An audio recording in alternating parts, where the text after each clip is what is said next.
all of you in my YouTube channel Naveen Study Ocean. In today's topic, I will discuss about the solid state. This is related to in chemistry lesson first. Okay. So friends, please concentrate and look it. देखिए जो ठोस अवस्था होती है solid state,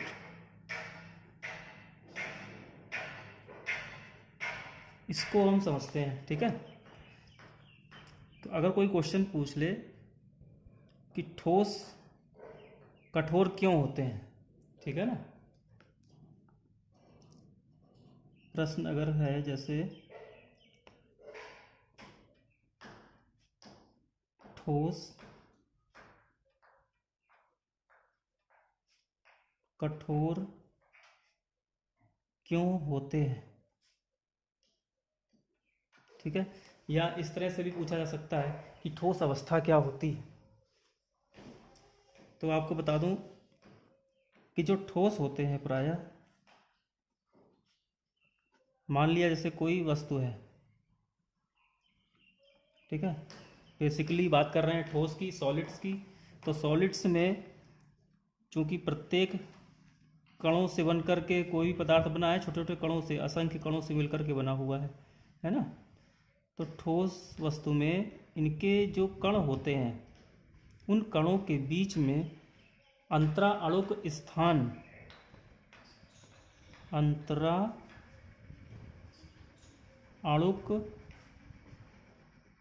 स्थान बिल्कुल नगण्य होता है.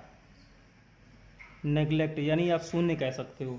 ठीक है. जैसे मान लिया कि एक कण ये है और एक कण और है दूसरा, फिर इसी में एक कण और तीसरा जुड़ गया, फिर जुड़ गया चौथा, पांचवा, इस तरह से असंख्य कण आपस में मिल करके एक वस्तु का निर्माण करते हैं. ठीक है. अब इनके बीच में कोई गैपिंग तो होती नहीं है, जैसे एक कण यहाँ हो तो एक कण यहाँ हो तो एक कण यहाँ हो, है ना. ये जो बीच का स्थान है इसको बोलते हैं अंतराअणुक स्थान. तो ठोस वस्तु के अंदर उनके जो अणु होते हैं उनके मध्य में अंतराअणुक स्थान नगण्य होता है. ठीक है. और आप फिजिक्स में पढ़े हो कि दो बिंदु आवेश जो हैं प्लस और माइनस, है ना, इनके बीच में क्या होता है, आकर्षण बल होता है. यदि हम इन दो आवेशों को और दूर कर दें, इसको यहाँ कर दें, इसको यहाँ कर दें, तो क्या होगा, जब हम इनके बीच की दूरी बढ़ाते हैं तो क्या होता है, आकर्षण बल कम होता जाता है. ठीक है. इन दोनों को हम जितना समीप लाएंगे आकर्षण बल उतना अधिक हो जाएगा. ठीक है. तो ठीक यही स्थिति इनके अंदर बनती है कि जब इनके अंतराअणुक स्थान जब शून्य होता है तो आकर्षण बल अधिक होता है, यानी कि वस्तु हमको कठोर प्रतीत होती है. ठीक है. तो ये याद रखिएगा. ठोस अवस्था में भी दो चीज़ें होती हैं.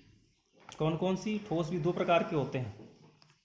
देखिए इसका मैंने नोट्स आपको भेज दिया है और वीडियो में केवल मैं आपको इसकी अवस्था को समझा रहा हूँ. ठीक है. तो नोट आप इससे कर लीजिएगा जो मैंने आपको सेंड किए हैं नोट्स, और बाकी आप इसको समझ लीजिए यहाँ पे. तो ठोस दो प्रकार के होते हैं. नंबर एक क्रिस्टलीय. क्रिस्टलीय ठोस. क्रिस्टलीय ठोस में क्या होता है,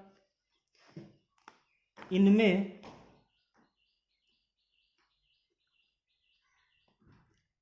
संपीड्यता नहीं होती है, कंप्रेसिबिलिटी इनमें नहीं होती है. ठीक है. कंप्रेसिबिलिटी का मतलब होता है संपीड्यता नहीं होती है. कैसे नहीं होती है, कि उदाहरण से हम बताते हैं आपको. उदाहरण जैसे हमने कोई लोहे की राड ले ली. ठीक है. लोहे की रॉड या सरिया का एक टुकड़ा. ठीक है. हमने किसी लोहे की राड ली या सरिया का कोई एक, हमने इतना बड़ा टुकड़ा ले लिया. ठीक. उसको आप क्या करोगे, यदि आप मान लीजिए उसके ऊपर से कोई भारी वाहन गुजार देते हैं, ठीक है, जैसे ट्रक वगैरह है, उसके ऊपर से अगर हम इसको गुजार देंगे तो क्या होगा, उसमें कोई परिवर्तन होगा? कोई परिवर्तन नहीं होगा. ठीक है। कंप्रेसिबिलिटी का अर्थ हमारे पास ये है कि वो उसमें कोई भी इसके अणु के बीच में कोई गैपिंग तो है नहीं। अगर इन अणुओं के बीच में अगर कोई गैपिंग होती तो इस पर बल लगाने से ये गैपिंग खत्म होती, ये अणु समीप आ जाते, ठीक है, यानी ये चपटी हो जाती। लेकिन जब ये क्रिस्टलीय ठोस है, यानी इसके अंदर पहले से ही कोई भी आंतरिक स्थान नहीं है अणुओं के मध्य में, तो ये दबती नहीं है, ठीक है, यानी इसमें संपीडितता या कंप्रेसिबिलिटी नहीं होती है। सबसे बड़ा गुण एक तो ये होता है इनका क्रिस्टलीय का, ठीक है, जिसके द्वारा ये पहचाने जाते हैं। ठीक, तो इसमें आप परिभाषा लिख सकते हो क्रिस्टलीय ठोस, वे ठोस जिनके भीतर संपीडितता नहीं होती है, ठीक है। उदाहरण दे सकते हो लोहे की रॉड या सरिया। ठीक, दूसरा पॉइंट, अक्रिस्टलीय ठोस। ये क्या है? ये इसका अपोजिट है बिल्कुल। आप इसको याद करोगे ये भी याद हो जाएगा, ठीक है। इसको कैसे लिखेंगे? इसको लिखेंगे, परिभाषा आप लिख लीजिएगा, मैं समझा रहा हूं केवल। इनमें संपीड्यता होती है, इनमें संपीड्यता होती है। देखिए दोनों ही ठोस हैं, ऐसा नहीं कि ठोस ना हो। अब इसमें हम एक उदाहरण लेते हैं।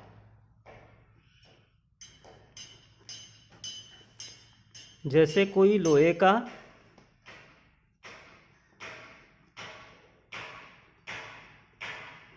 खोखला पाइप,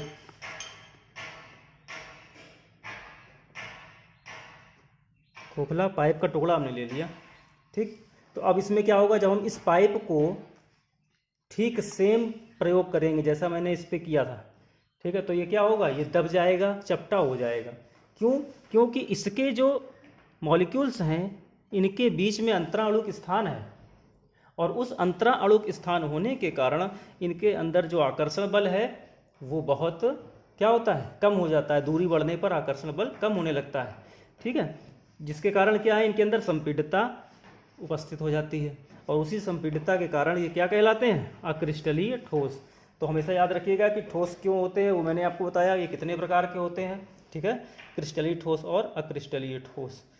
इसको आप सभी लोग अच्छी तरीके से समझ लीजिए। अगर कोई पॉइंट नहीं समझ में आया है तो आप प्लीज़ हमें कमेंट करें, और उसके बाद में वीडियो लाइक जरूर करें। Thanks for watching this video.